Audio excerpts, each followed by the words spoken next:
энэ дэр бүр нарийн тайлбар өгөх үү?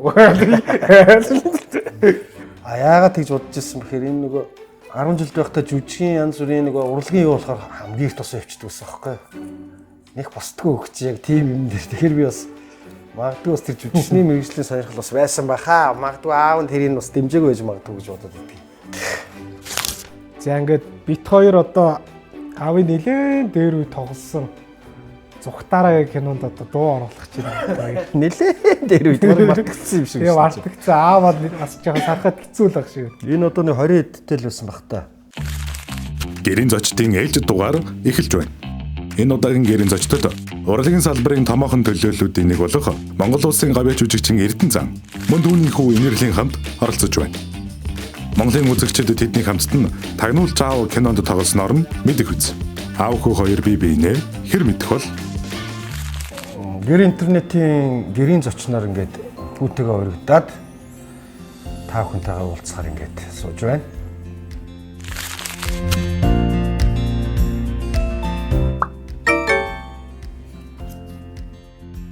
За, би бол анх 1994 онд соёл урлагийн их сургуулийг кино тайсан жүжигчний мэргэжлэр төгсөөд Орчин үеий гэдэг театрт бол анх жүжигчнээр орж ажиллаад тэгээд тэндээс драмын эрдэм академик театрт бас жүжигчнээр ажиллаж байгаад тэгээд өнгө тэнэд хамтлагт жүжигчнээр ороод тэгээд өнгө тэнэдээс маск продакшныг байгуулсан түүхтэй юм байна.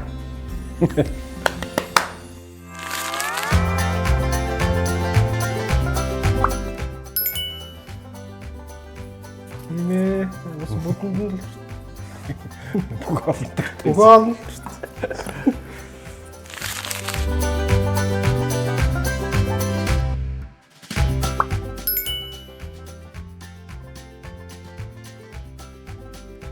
Яа тийм очтойс яав.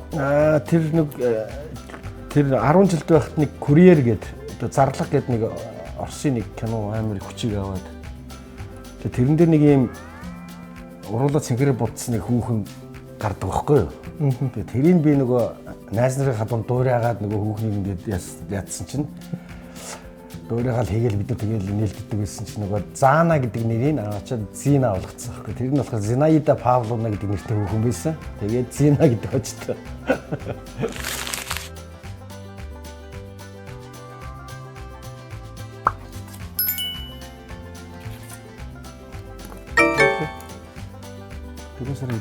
За.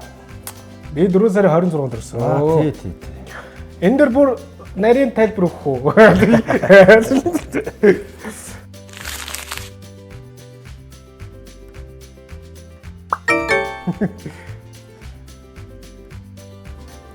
За уснаас бол айдаггүй. Багаас бол усанд ер нь өссөн гэж хэлж болно. Тэгээд бол ерөнхийдөө бас мэргэжлийн биш ч гэсэн бол тодорхой хэмжээний бол уснд бол одоо сэлэн, шумбан тий.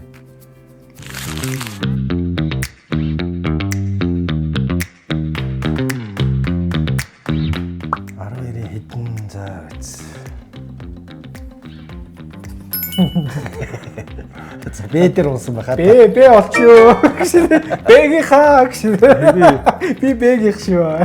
Юу юм? Дэ шүү 12-ийн дэ хятад л. Тий ДБ хоёр ч бас төстэй юм байна л та.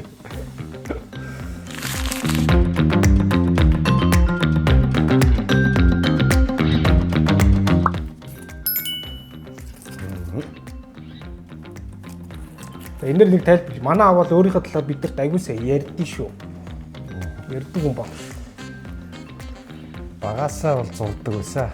Тийм тэгээд яг ерөнхийдөө бол тийм комикс чиглэлээр гэх юм уу одоо комик цуврал зургнууд ингэ зурдаг байсан. Багын.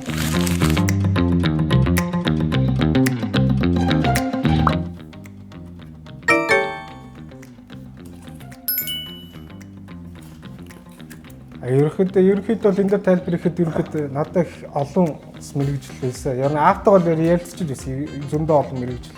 Гэтэ яг хүүхэд насндаа бол их зурхыг хүсдэг мөрөөддөг байсан. Би болохоор зүгээр жүжигчин болох сонирхолтой байсан юм болов гэж боддtiin зүгээр бас нэг ганц хоёр хүмүүс жүжигчин болох Яагаад тэгж бодож ирсэн бэхээр энэ нөгөө 10 жил байхдаа жүжигчин янз бүрийн нөгөө урлагийн юу болохоор хамгийн их тус явчихдаг байсан байхгүй. Нэг босдгоо өгч яг тийм юм дээр. Тэгэхээр би бас магадгүй бас тэр жүжигчний мэргэжлийн сонирхол бас байсан баха. Магадгүй аав нь тэрийг бас дэмжээгүй байж магадгүй гэж бодоод идэв.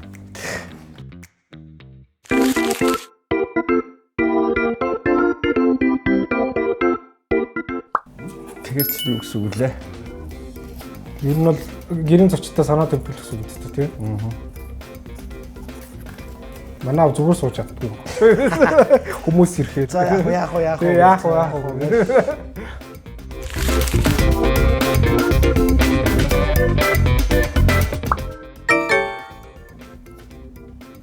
Би автогч одоо зүрхээр харилцаж яаж шээ.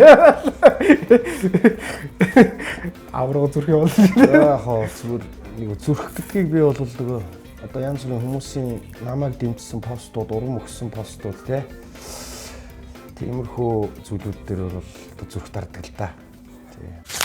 За ингээд бит хоёр одоо аавын нэлээд дээр үе тоглосон Зүхтаараа кинонд одоо дуу оруулах гэж байна. Нэлээд дээр үед мартагдсан юм шиг Тэгээ мартагдсан. Аавал бас жоохон сарахад хэцүү л баг шиг. Энэ одоо нэг 20 эдтэй л байсан баг та. Нас нь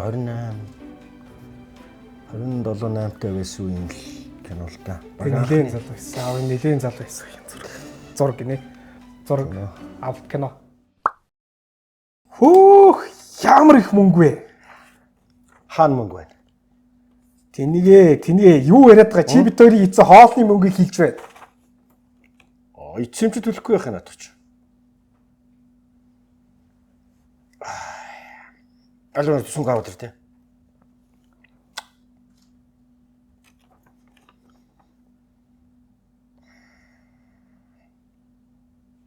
Тоог нь мэдэхгүй шүү дээ. Энэ дотор ч мөнгө байгаа шүү дээ. Окей. Дугаар нь байх юм чи наа чи онгоохгүй.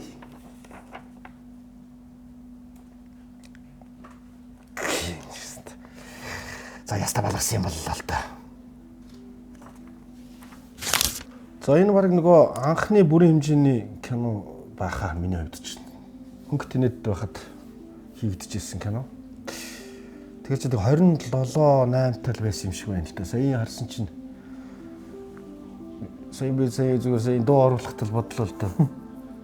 Нилээн тийм тунгалаг цэгээхэн сайхан тийм гинэн цайлган хоолойноо өөр ингээд нилээн тийм өвгжээр маягтай сонсогч. Тэгэхээр одоо цаг хугацаа гэдэг чинь мэдээж өнгөрсөн байж чинь баг 20 хэдэн жилийн өмнөх кино гэж бодохоор чинь аргагүй л дээ. 2000 он их харсан гэж тийм. Сонирхолтой байна. Эрдэнэлийгээ харсан чинь одоо найзаагаа харсан чинь бас ойр дүүлцэгээс яг сайн байна уу гэж.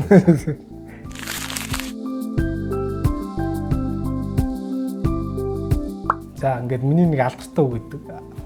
Бид идэг бүтээсэнд баярлаа аваа. Энийг аав санаж байгаагүй мэдэхгүй. Гэхдээ ямар ч нэг бас нэг юм юунаар гэр бүлийн уугаар гэрээс ирээд ингээд ярьцлага авч хат би нэг тэгж хийсэн байдیں۔ Тэгээ энэ үгээ бас ахаад давтаад хэлчихье. Тэгээ ерөнхийдөө аа маань их завгүй байдаг мөртлөө бас бид эдийнхэн төлөө явдагт маш их баярлаа. Тийм ээ? За бас сонсоогүй ийм үг сонсож бас сайхан байд тийм ээ. Яг миний хувьд бол маш их ажилдаа байгаад залуудаа бол цаг наргүй ажилдаг байсан бас хүүхдүүдтэйгээ өнгөрөх цаг хугацааг одоо бодоход бас их бага өнгөрөөсөн юм болов уу гэж боддог. Тэгээд бас хүүхдүүдээсээ аль болох одоо бол аль болох хамт байж хүүхдүүдтэйгээ ойр дотног ярилцах ёстой байсан тэр цаг хугацаагаа нөхөж одоо л гэж боддог. Тэгээ ямар ч үсэн үр хүүхдүүдээ хамгийн гол нь өөрийнхөө хийж байгаа ажилдаа үнэнч сэтгэлээсээ ажиллаад хамт олон дотроос гоё итгэлтэй гоё ажиллаад өөрийн гэсэн амьдралаа өөрөө бүтээгээд яваарай л гэж л одоо хүүхдүүдтэй хэлгэндээ. Одоо миний хэлэх үг бол тэр л байна. Мэдээж өөрийн гэсэн мэрэгчлээ болцсон. Одоо бол өөрийн амьдралыг харах үнцэг гэдэг чинь би хүн болцсон тийм ээ. Тэгэхээр өөрийнхөө амьдралаа өөрөө бүтээгээд яваарай. Хэрвээ тэгж явах юм бол аав нь миний амьдралын хамгийн том аз жаргал бол тэр л гэж хэлмээр. За гэр интернет гэрийн зочд аавтайгаа оролцлоо. Тэгээд үзэгчтэй бас бидэнд ингэж цаг зав гаргаж үзсэнд баярлалаа. За тэгээд гэр интернетийн гэрийн зочид нэвтрүүлэгт бас уулзах боломжийг олгосон гэх юм уу да. Одоо бид нар чинь тус тустай ажилтай, тус тустай амьдралтай хоёр хүнийг оруулаад ингээд хамтдаа сонирхолтой асуултуудыг тавьж бас нэг нэгэндээ хэлж амжаагүй үгийг минь бас хэлүүлсэн тийм ээ. Энэ нэвтрүүлгийн хамт олонд бас уран бүтээлийн өндөр амжилт хүсье. Тэгээ үзэгчдээ бас сайн сайхан бүхнийг хүсье.